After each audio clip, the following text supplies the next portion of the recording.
Im Zweiten Weltkrieg wurden Pioniere weiter spezialisiert und neue Einheiten aufgestellt. Von den der Infanterie als Unterstützung beigegebenen Infanteriepionieren über Sturmpioniere, die sich als Experten im Nah- und Häuserkampf besonders in Stalingrad auszeichneten, bis zu spezialisierten Einheiten wie Gesteinsbohrkompanien und den besonders im Ostfeldzug immer wichtiger werdenden Straßenbaupionieren. Was waren die Unterschiede zur Infanterie?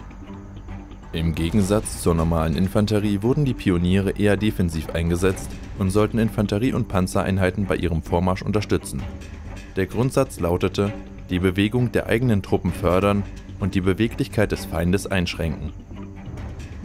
Bei der hier gezeigten Ausrüstung handelt es sich um einen Pionier der Wehrmacht um das Jahr 1943. Er trägt wie der normale Infanterist einen Stahlhelm Modell 1942, eine Feldbluse und Feldhose Modell 1943 und Schnürschuhe des Modells 1937 zusammen mit den dazugehörigen Gamaschen. An der Feldbluse sind die charakteristischen Schulterklappen mit schwarzer Paspellierung angebracht, welche ihn als Pionier erkennbar machen.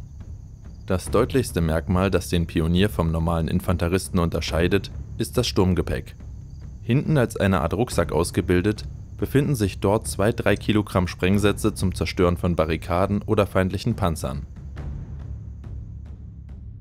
Dahinter befindet sich eine größere Tasche für persönliche Gegenstände und die Zeltbahn. Obendrauf wird das Kochgeschirr eingeschlagen. Der Spaten wird an der linken Seite am Sturmgepäck befestigt. Der Pionierspaten ist deutlich länger als der normale Heeresspaten, um größere Schanzarbeiten effizienter zu gestalten. Vorne trägt der Pionier 2 kleinere Taschen. Links befinden sich normalerweise 2 1 Kilogramm Sprengladungen, auf zeitgenössischen Aufnahmen sieht man aber häufig, dass dort auch Stielhandgranaten oder Minen verstaut wurden. An den Taschen sind kleine Fächer, die jeweils einen Ladestreifen für den K98K fassen. Diese Fächer ersetzen die Patronentaschen des normalen Infanteristen. Die rechte Tasche dient der Aufnahme der Gasmaske, da der Pionier die charakteristische Gasmaskendose nicht erhält. Weiteres Pioniergerät umfasst Werkzeuge wie Sägen, Drahtscheren, Minenschlüssel zum Scharfmachen von Panzer- und Schützenminen und das Seitengewehr 98, das auch zur Minensuche eingesetzt wurde. Bei den Pionieren gab es 2 Varianten der Drahtschere. Die kleinere Variante ist auch bei der Infanterie zu finden und eignet sich durch ihre Form perfekt dazu, im Liegen Drahtbarrikaden zu durchtrennen. Sie war meist einfach in den Koppelriemen gesteckt. Es gab allerdings auch eine dedizierte Tragetasche aus Leder.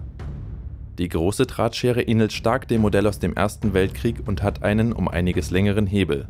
Dadurch lässt sich mehr Kraft auf die Schneiden aufbringen. Sie hat außerdem den Vorteil, dass man etwa einen Meter zum Beispiel von Stacheldraht entfernt sein kann. Viele Pioniere trugen auch eine Pistole bei sich, um sich in bestimmten Situationen und Räumen verteidigen zu können, in denen die Hauptwaffe wie zum Beispiel das Gewehr oder der Flammenwerfer schon zu schwer und zu sperrig war. So viel zur Darstellung eines Pioniers aus dem Jahr 1943. Wenn euch dieses neue Format gefallen hat, dann lasst uns gerne ein Like da und kommentiert einfach, was ihr als nächstes gerne sehen würdet. Und um kein neues Video mehr zu verpassen, abonniert gerne den Kanal. Bis zum nächsten Mal.